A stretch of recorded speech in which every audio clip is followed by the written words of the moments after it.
Le pâtre et le lion. Fable numéro 1 du livre 6e des fables de Jean de La Fontaine. Un enregistrement de Jean Lambert pour LibriVox.org. Le pâtre et le lion. Les fables ne sont pas ce qu'elles semblent être. Le plus simple animal nous tient lieu de maître.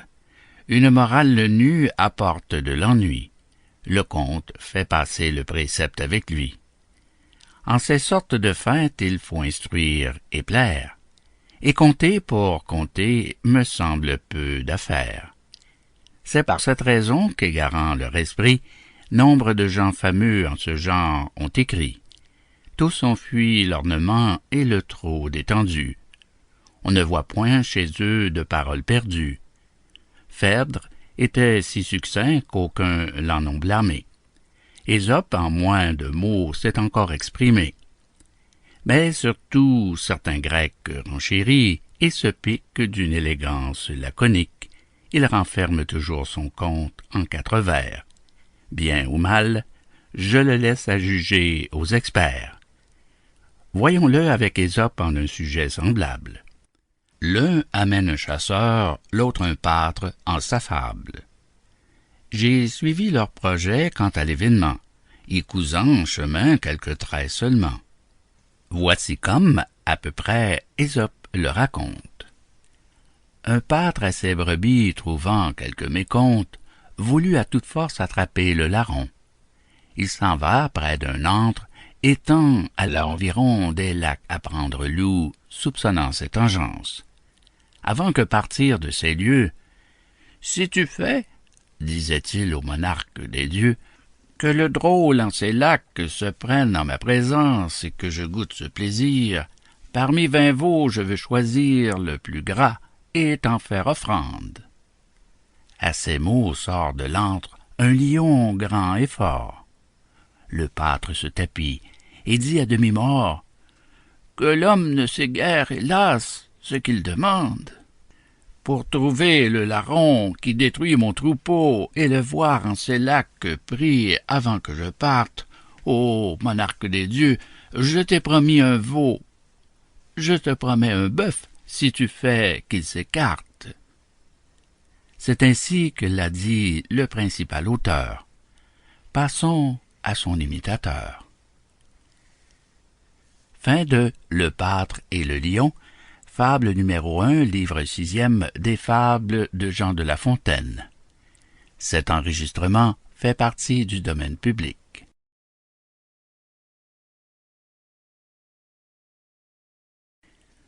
Le lion et le chasseur. Fable numéro 2 du livre 6e des fables de Jean de La Fontaine. Un enregistrement de Jean Lambert pour LibriVox.org.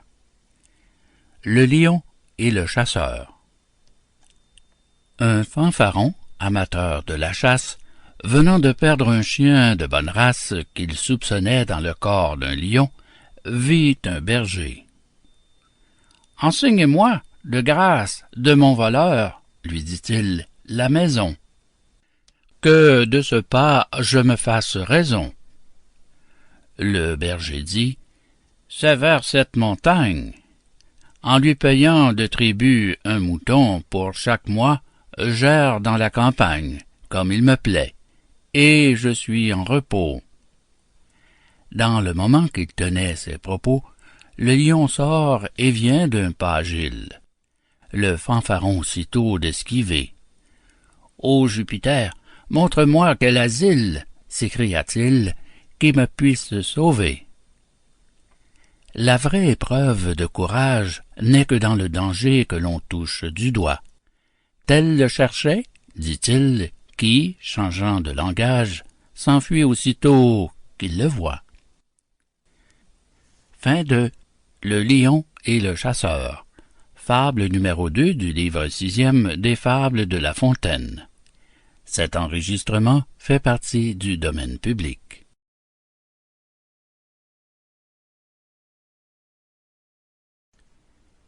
Phébus et Borée.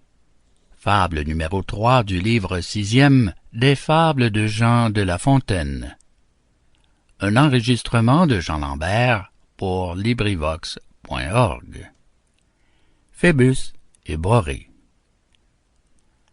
Borée et le soleil virent un voyageur qui s'était muni par bonheur contre le mauvais temps. On entrait dans l'automne. Quand la précaution au voyageur est bonne, il pleut, le soleil luit, et l'écharpe d'iris rend ceux qui sortent avertis, quand c'est moi, le manteau leur est fort nécessaire. Les latins les nommaient douteux pour cette affaire. Notre homme s'était donc à la pluie attendu. Bon manteau bien doublé, bonne étoffe bien forte. Celui-ci, dit le vent, prétend avoir pourvu à tous les accidents, mais il n'a pas prévu que je serais soufflé de sorte qu'il n'ait bouton qui tienne. Il faudra, si je veux, que le manteau s'en aille au diable. Les battements pourraient nous en être agréables. Vous plaît-il de l'avoir? Eh bien, gageons-nous deux, dit Phébus, 100 ans de parole à qui plutôt aura dégarni les épaules du cavalier que nous voyons. Commencez, je vous laisse obscurcir mes rayons. Il n'en fallut pas plus. Notre souffleur à gage se gorge de vapeur, s'enfle comme un ballon, fait un vacarme de démon, siffle, souffle, tempête, et brise en son passage, mais toi qui n'en peux, mais fait périr mes bateaux, le tout au sujet d'un manteau. Le cavalier eut soin d'empêcher que l'orage ne se pût engouffrer dedans. Cela le préserva. Le vent perdit son temps. Plus il se tourmentait, plus l'autre tenait ferme. Il eut beau faire agir le collet et les plis. Sitôt qu'il fut au bout du terme qu'à la gageure on avait mis, le soleil dissipe la nue, recrée, et puis pénètre enfin le cavalier. Sous son baladra, fait qu'il sut, le contraint de s'en dépouiller. Encore n'usa-t-il pas de toute sa puissance. Plus fait douceur que violence. Fin de Phébus et Borée. Fable numéro 3, livre 6e des Fables de La Fontaine. Cet enregistrement appartient au domaine public.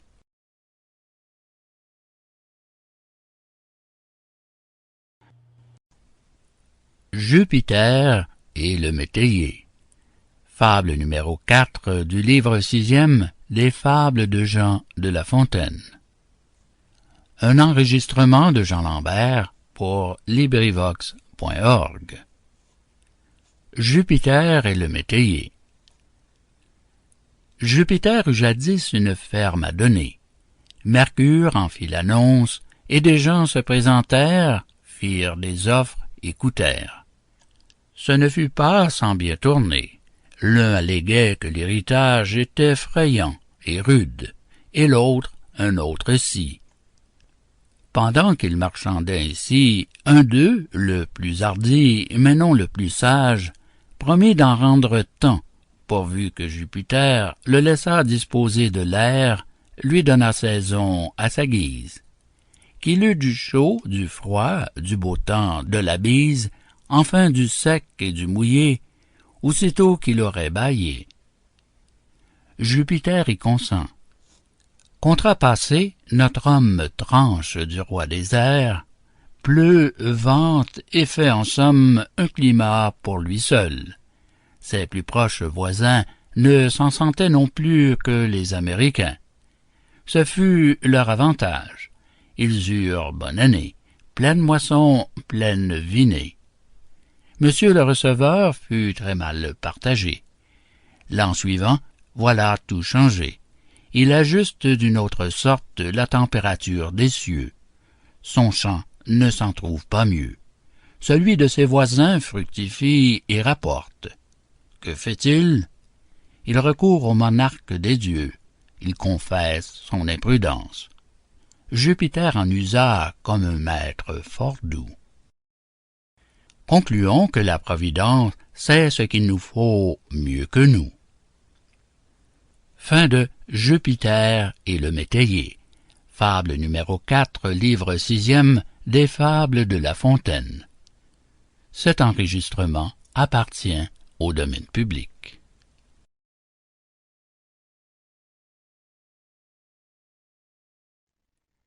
Le cocher, le chat et le souriceau. Fable numéro 5 du livre 6e des Fables de Jean de La Fontaine. Un enregistrement de Jean Lambert pour LibriVox.org. Le cocher, le chat et le souriceau. Un souriceau tout jeune et qui n'avait rien vu fut presque pris au dépourvu. Voici comment il conta l'aventure à sa mère. J'avais franchi les monts qui bornent cet état et trottais comme un jeune rat qui cherche à se donner carrière, lorsque deux animaux m'ont arrêté les yeux. L'un doux, bénin et gracieux, et l'autre turbulent et plein d'inquiétude. Il a la voix perçante et rude, sur la tête un morceau de chair, une sorte de bras dont il s'élève en l'air comme pour prendre sa volée, la queue en panache étalée. Or, c'était un cocher dont notre souriceau fit à sa mère le tableau comme d'un animal venu de l'Amérique. Il se battait, dit-il, les flancs avec ses bras, faisant tel bruit et tel fracas que moi, qui grâce aux dieux de courage me pique, en ai pris la fuite de peur, le maudissant de très bon cœur. Sans lui, j'aurais fait connaissance avec cet animal qui m'a semblé si doux. Il est velouté comme nous, marqueté longue queue, une humble contenance, un modeste regard et pourtant l'œil luisant. Je le crois fort sympathisant avec messieurs les rats, car il a des oreilles en figure aux nôtres pareilles. Je l'allais l'aborder quand, d'un son plein d'éclat, l'autre m'a fait prendre la fuite. « Mon fils, dit la souris, ce doucet est un chat, qui, sous un minois hypocrite, contre toute ta parenté de malin vouloir est porté. L'autre animal, tout au contraire, bien éloigné de nous mal faire, servira quelques jours peut-être à notre repas. Quant au chat, c'est sur nous qu'il fonde sa cuisine. Garde-toi, tant que tu vivras, de juger des gens sur la mine. » Fin de Le cocher, le chat et le souriceau, fable numéro 5, livre 6e des Fables de La Fontaine. Cet enregistrement fait partie du domaine public.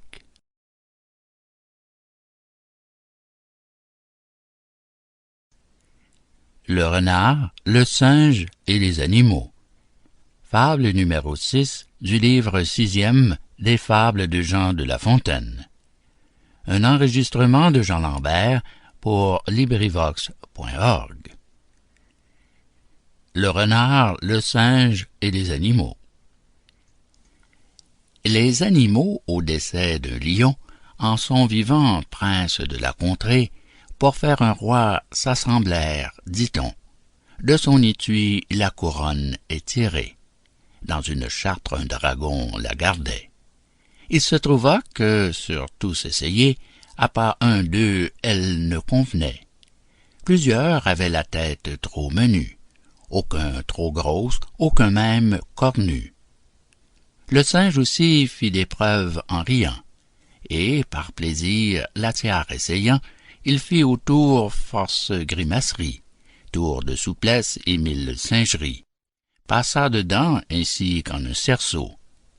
Aux animaux cela sembla si beau qu'il fut élu. Chacun lui fit hommage. Le renard seul regretta son suffrage, sans toutefois montrer son sentiment. Quand il eut fait son petit compliment, il dit au roi « Je sais, sire, une cache, et ne crois pas qu'autre que moi la sache.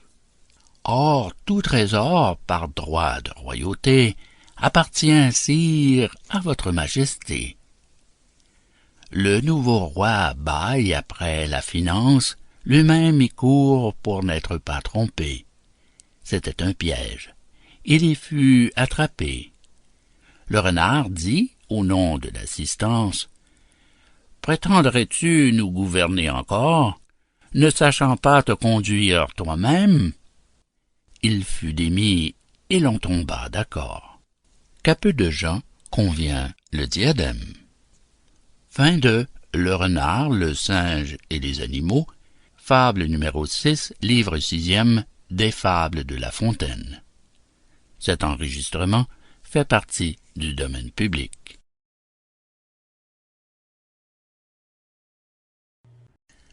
Le mulet se vantant de sa généalogie. Fable numéro 7 du livre 6e des fables de Jean de La Fontaine. Un enregistrement de Jean Lambert pour LibriVox.org. Le mulet se vantant de sa généalogie. Le mulet d'un prélat se piquait de noblesse, et ne parlait incessamment que de sa mère la jument, dont il contait maintes prouesses. Elle avait fait ceci, puis avait été là. Son fils prétendait pour cela qu'on le dût mettre dans l'histoire. Il eût cru s'abaisser servant un médecin. Étant devenu vieux, on le mit au moulin. Son père l'âne, alors, lui revint en mémoire. Quand le malheur ne serait bon qu'à mettre un sot à la raison, toujours serait-ce à juste cause qu'on le dit bon à quelque chose. Fin de Le mulet se vantant de sa généalogie. Fable numéro 7 du livre 6e des fables de La Fontaine. Cet enregistrement appartient au domaine public.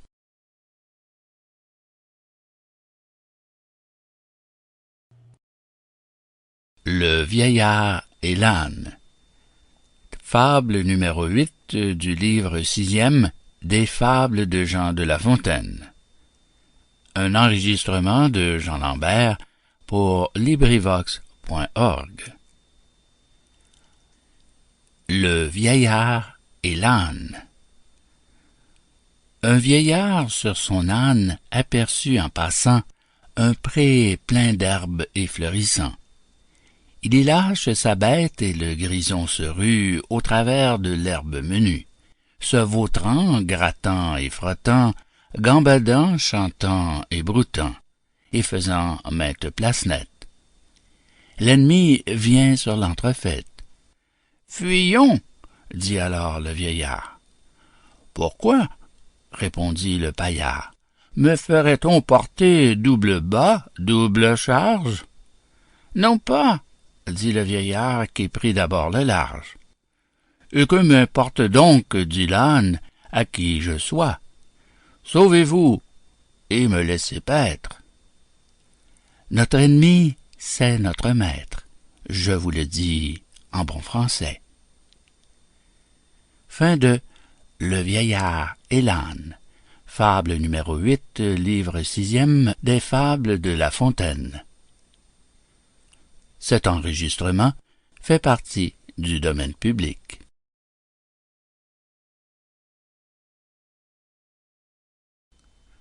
Le cerf se voyant dans l'eau. Fable numéro 9, livre 6e des fables de Jean de La Fontaine. Un enregistrement de Jean Lambert pour LibriVox.org. Le cerf se voyant dans l'eau. Dans le cristal d'une fontaine, un cerf se mirait autrefois, louait la beauté de son bois, et ne pouvait qu'avec peine souffrir ses jambes de fuseau, dont il voyait l'objet se perdre dans les eaux. « Quelle proportion de mes pieds à ma tête !» disait-il, en voyant leur ombre avec douleur. « Détaillés, les plus hauts, mon front atteint le faîte, mes pieds ne me font point d'honneur. » Tout en parlant de la sorte, un limier le fait partir. Il tâche à se garantir. Dans les forêts, il s'emporte. Son bois, dommageable ornement, l'arrêtant à chaque moment, nuit à l'office que lui rendent ses pieds de qui ses jours dépendent. Il se dédie alors et maudit les présents que le ciel lui fait tous les ans. Nous faisons cas du beau, nous méprisons l'utile, et le beau souvent nous détruit. Ce cerf blâme ses pieds qui le rendent agile, il estime un bois qui lui nuit. Fin de Le cerf se voyant dans l'eau. Fable numéro 9, livre 6e des Fables de La Fontaine. Cet enregistrement fait partie du domaine public.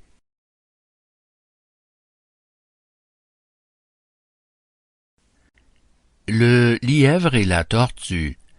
Fable numéro 10, livre 6e des Fables de Jean de La Fontaine. Un enregistrement de Jean Lambert pour LibriVox.org. Le lièvre et la tortue. Rien ne sert de courir, il faut partir à point. Le lièvre et la tortue en sont un témoignage. Gageons, dit celle-ci, que vous n'atteindrez point sitôt que moi ce but. Sitôt? Êtes-vous sage? Repartit l'animal léger. Ma commère, il vous faut purger, avec 4 grains d'élébore. Sage ou non, je parie encore. Ainsi fut fait, et de tous deux on mit près du but les enjeux. Savoir quoi, ce n'est pas l'affaire, ni de quel juge l'on convainc. Notre lièvre n'avait que 4 pas à faire. J'entends de ceux qu'il fait lorsque, près d'être atteint, il s'éloigne des chiens, les renvoie aux calandres, et leur fait arpenter les landes. Ayant, dis-je, du temps de reste pour brouter, pour dormir et pour écouter d'où vient le vent, il laisse la tortue aller son train de sénateur. Elle part, elle s'évertue, elle se hâte avec lenteur. Lui, cependant, méprise une telle victoire, tient la gageure à peu de gloire. Croit qu'il y va de son honneur de partir tard. Il broute, il se repose, il s'amuse à toute autre chose qu'à la gageure. À la fin, quand il vit que l'autre touchait presque au but de la carrière, il partit comme un train. Mais les élans qu'il fit furent vains. La tortue arriva la première. « Eh bien, lui cria-t-elle, avais-je pas raison? De quoi vous sert votre vitesse? Moi l'emporter. Et que serait-ce si vous portiez une maison? » Fin de Le lièvre et la tortue. Fable numéro 10, livre 6e des Fables de La Fontaine. Cet enregistrement fait partie du domaine public.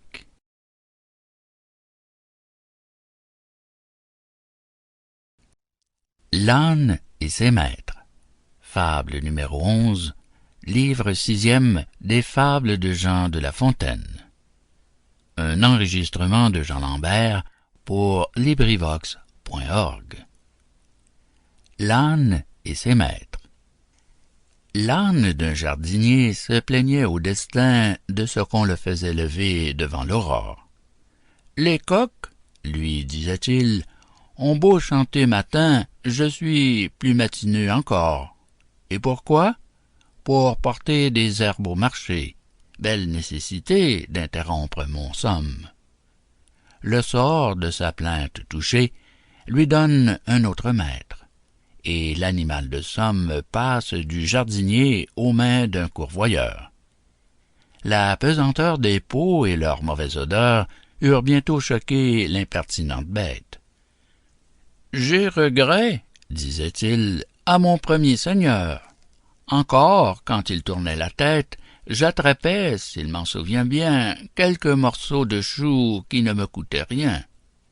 Mais ici, point d'aubaine, ou si j'en ai quelqu'une, c'est 2 coups. » Il obtint un changement de fortune, et sur l'état d'un charbonnier, il fut couché tout le dernier. Autre plainte. « Quoi donc? » dit le sort en colère. « Ce beau décis m'occupe autant que 100 monarques pourraient faire. Croit-il être le seul qui ne soit pas content?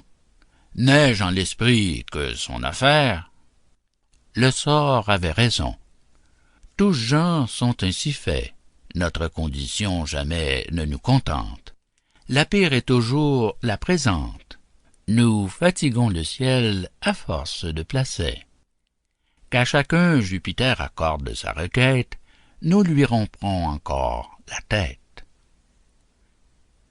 Fin de L'âne et ses maîtres, fable numéro 11, livre 6e, des fables de La Fontaine. Cet enregistrement fait partie du domaine public.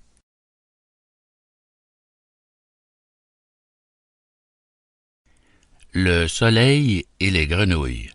Fable numéro 12, livre 6e, des fables de Jean de La Fontaine. Un enregistrement de Jean Lambert pour LibriVox.org. Le soleil et les grenouilles. Aux noces d'un tyran, tout le peuple en liesse noyait son souci dans les pots. Ésope seul trouvait que les gens étaient sots de témoigner tant d'allégresse.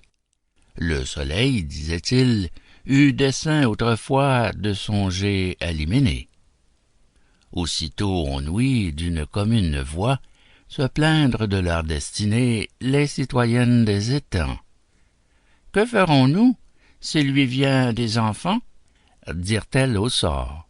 « Un seul soleil à peine se peut souffrir. Une demi-douzaine mettra la mer à sec et tous ses habitants. Adieu, joncs et marais, notre race est détruite.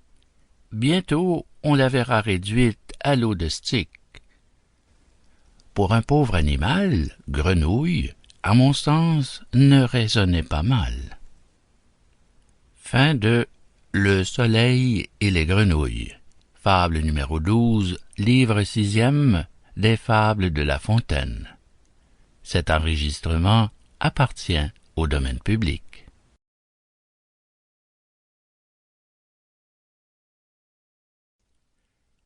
Le villageois et le serpent. Fable numéro 13 du livre 6e des fables de Jean de La Fontaine. Un enregistrement de Jean Lambert pour LibriVox.org. Le villageois et le serpent. Ésope conte qu'un manant, charitable autant que peu sage, un jour d'hiver se promenant, alentour de son héritage, aperçut un serpent sur la neige étendue, transi, gelé, perclus, immobile, rendu, n'ayant pas à vivre un quart d'heure. Le villageois le prend, l'emporte en sa demeure, et, sans considérer quel sera le loyer d'une action de ce mérite, il l'étend le long du foyer, le réchauffe, le ressuscite. L'animal engourdit sans peine le chaud, que l'âme lui revient avec la colère. Il lève un peu la tête, et puis siffle aussitôt, puis fait un long repli, puis tâche à faire un saut contre son bienfaiteur, son sauveur et son père. « Ingrat !» dit le manant, « voilà donc mon salaire, tu mourras. » À ces mots pleins d'un juste courroux, il vous prend sa cognée, il vous tranche la bête. Il fait 3 serpents de 2 coups, un tronçon, la queue et la tête. L'insecte sautillant cherche à se réunir, mais il ne peut y parvenir. Il est bon d'être charitable, mais envers qui? C'est là le point. Quant aux ingrats, il n'en est point qui ne meurent enfin misérables. Fin de Le villageois et le serpent, fable numéro 13, livre 6e des fables de La Fontaine. Cet enregistrement appartient au domaine public.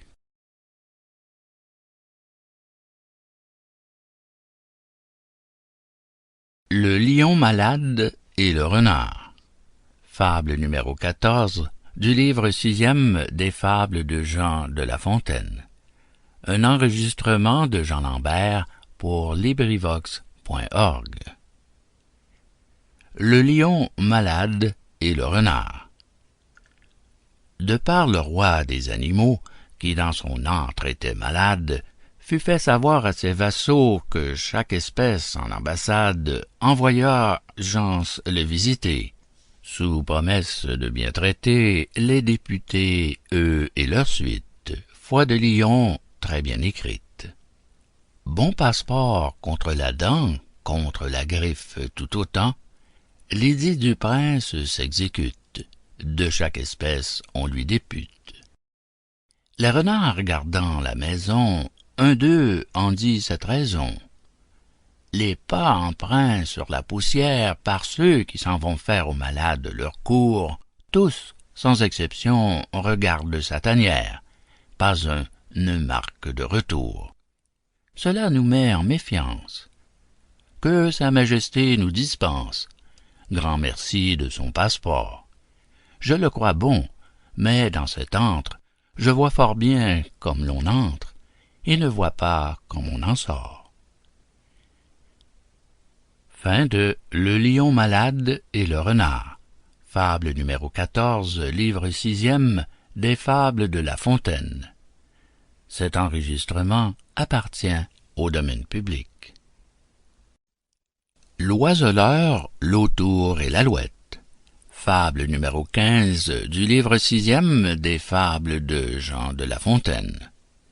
Un enregistrement de Jean Lambert pour LibriVox.org.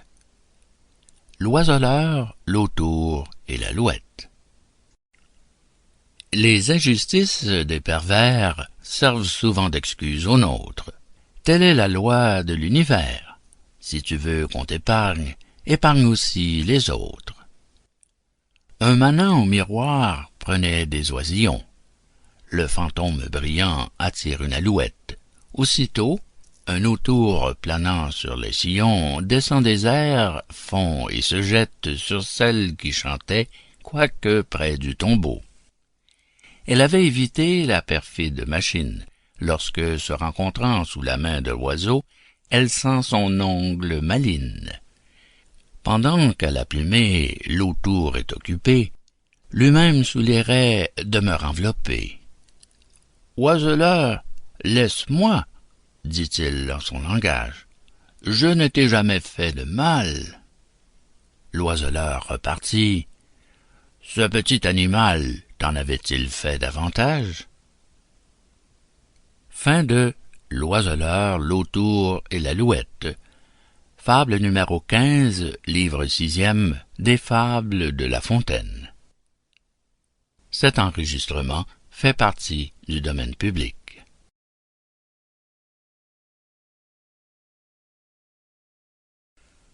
Le cheval et l'âne. Fable numéro 16 du livre 6e, des fables de Jean de La Fontaine. Un enregistrement de Jean Lambert pour LibriVox.org. Le cheval et l'âne. En ce monde, il se faut l'un l'autre secourir. Si ton voisin vient à mourir, c'est sur toi que le fardeau tombe. Un âne accompagnait un cheval peu courtois. Celui-ci ne portait que son simple harnois. Et le pauvre baudet, si chargé qu'il succombe.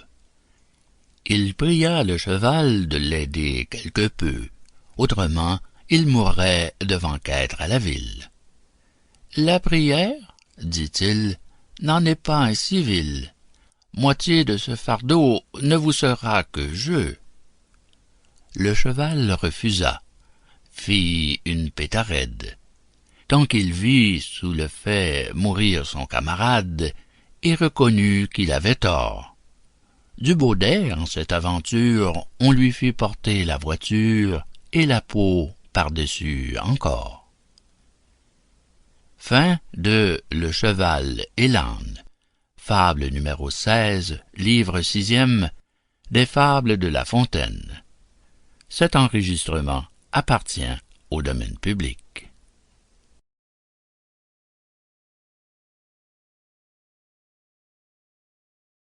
Le chien qui lâche sa proie pour l'ombre. Fable numéro 17 du livre 6e des fables de Jean de La Fontaine. Un enregistrement de Jean Lambert pour LibriVox.org. Le chien qui lâche sa proie pour l'ombre.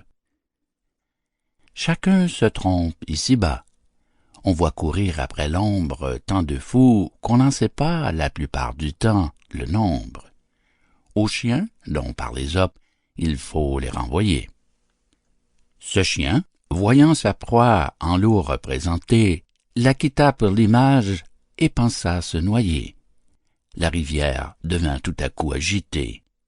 À toute peine, il regagna les bords, et n'eut ni l'ombre ni le corps. Fin de Le chien qui lâche sa proie pour l'ombre. Fable numéro 17 du livre 6e des Fables de La Fontaine. Cet enregistrement appartient au domaine public.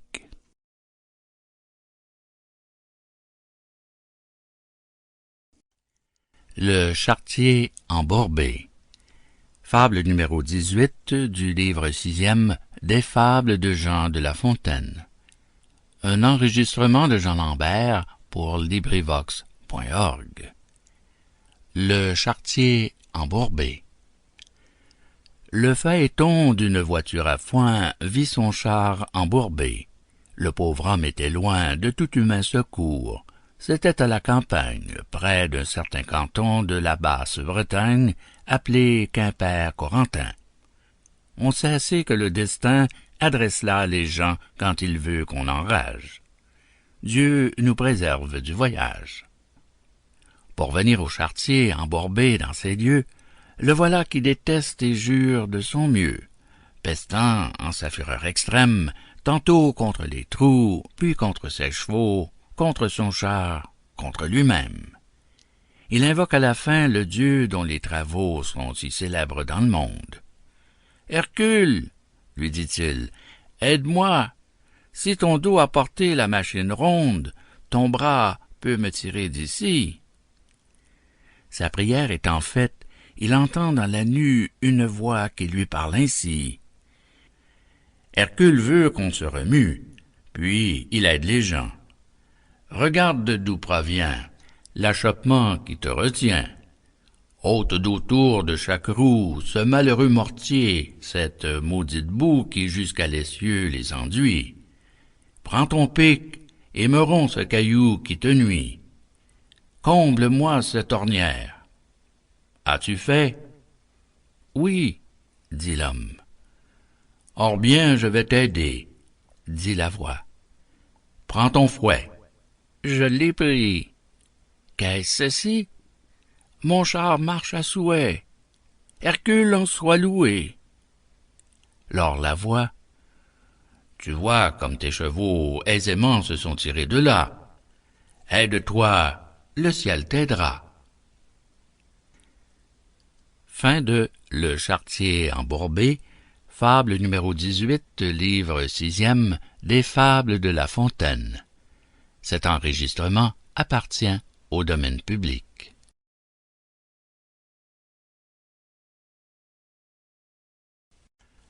Le charlatan. Fable numéro 19 du livre 6e des Fables de Jean de La Fontaine. Un enregistrement de Jean Lambert pour LibriVox.org. Le charlatan. Le monde n'a jamais manqué de charlatans. Cette science, de tout temps, fut en professeur très fertile. Tantôt l'un en théâtre affronte l'Achéron, et l'autre affiche par la ville qu'il est un passe-Cicéron. Un des derniers se vantait d'être en éloquence si grand maître qu'il rendrait d'Isère un badaud, un manant, un rustre, un lourdeau. Oui, messieurs, un lourdeau, un animal, un âne. Que l'on m'amène un âne renforcé, je le rendrai maître passé et veux qu'il porte la soutane. Le prince sut la chose, il manda le rhéteur.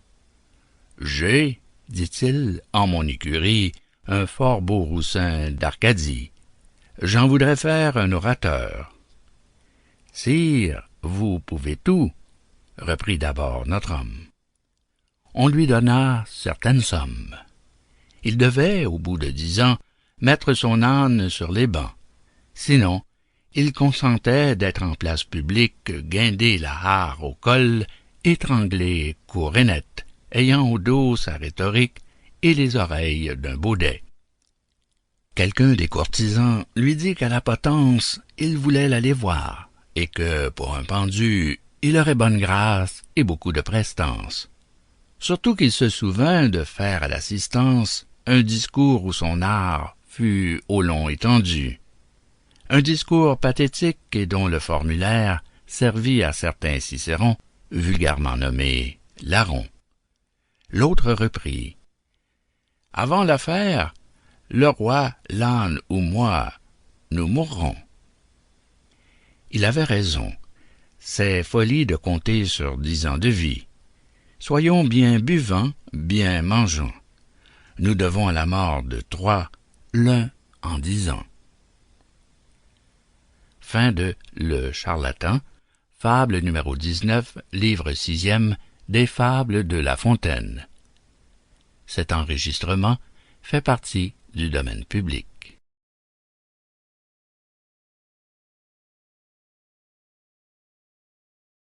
La discorde. Fable numéro 20 du livre 6e, des fables de Jean de La Fontaine.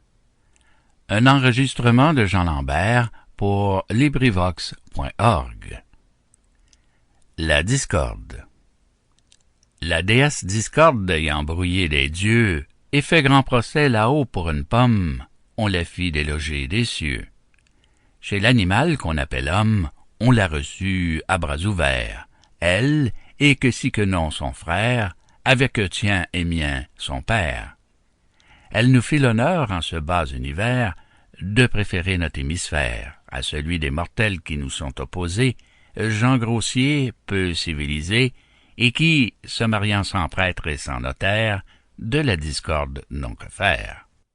Pour la faire trouver au lieu où le besoin demandait qu'elle fût présente, la renommée avait le soin de l'avertir, et l'autre, diligente, courait vite au débat et prévenait la paix. Faisant d'une étincelle un feu long à s'éteindre, la renommée enfin commença de se plaindre qu'on ne lui trouvait jamais de demeure fixe et certaine. Bien souvent, l'on perdait à la chercher sa peine. Il fallait donc qu'elle eût un séjour affecté, un séjour d'où l'on put, en toutes les familles, l'envoyer à jour arrêté. Comme il n'était alors aucun couvent de filles, on y trouva difficulté. L'auberge enfin de l'Hyménée lui fut pour maison assignée. Fin de la discorde. Fable numéro 20 du livre 6e des fables de La Fontaine. Cet enregistrement fait partie du domaine public.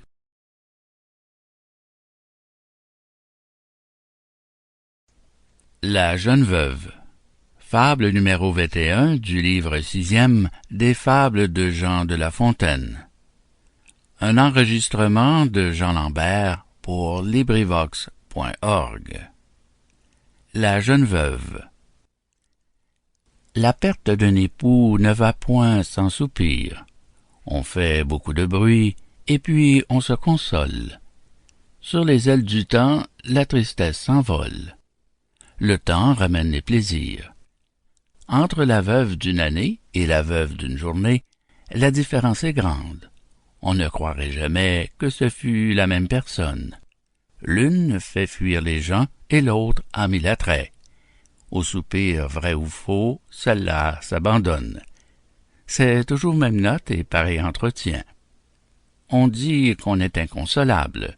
On le dit. Il n'en est rien, comme on verra par cette fable, ou plutôt par la vérité. L'époux d'une jeune beauté partait pour l'autre monde.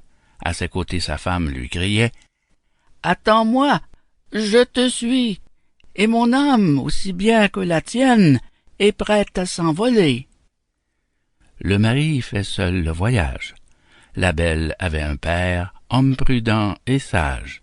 Il laissa le torrent couler.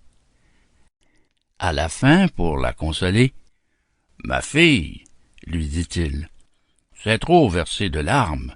Qu'a besoin le défunt que vous noyiez vos charmes?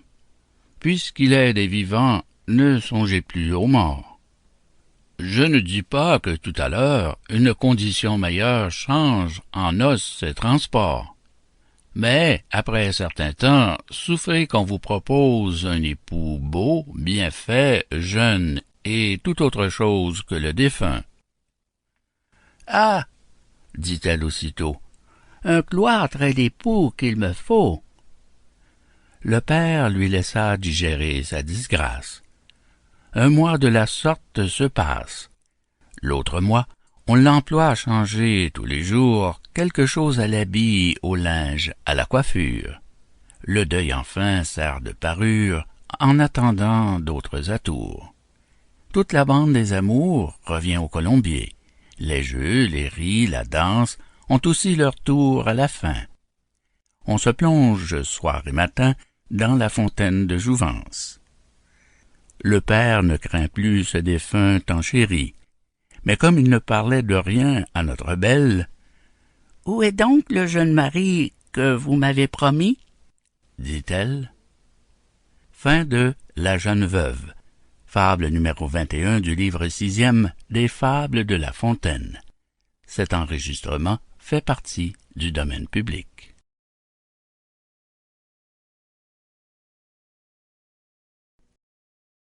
Épilogue du livre 6e. Un enregistrement de Jean Lambert pour LibriVox.org. Épilogue du livre 6e. Bornons ici cette carrière. Les longs ouvrages me font peur. Loin d'épuiser une matière, on n'en doit prendre que la fleur. Il s'en va temps que je reprenne un peu de force et d'haleine pour fournir à d'autres projets. Amour, se tirant de ma vie, veut que je change de sujet. Il faut contenter son envie. Retournons à Psyché. Damon, vous m'exhortez à prendre ses malheurs et ses félicités. J'y consens. Peut-être ma veine en sa faveur s'échauffera. Heureux si ce travail est la dernière peine que son époux me causera. Fin de Épilogue du livre 6e. Fin du livre 6e des Fables de Jean de La Fontaine. Cet enregistrement fait partie du domaine public.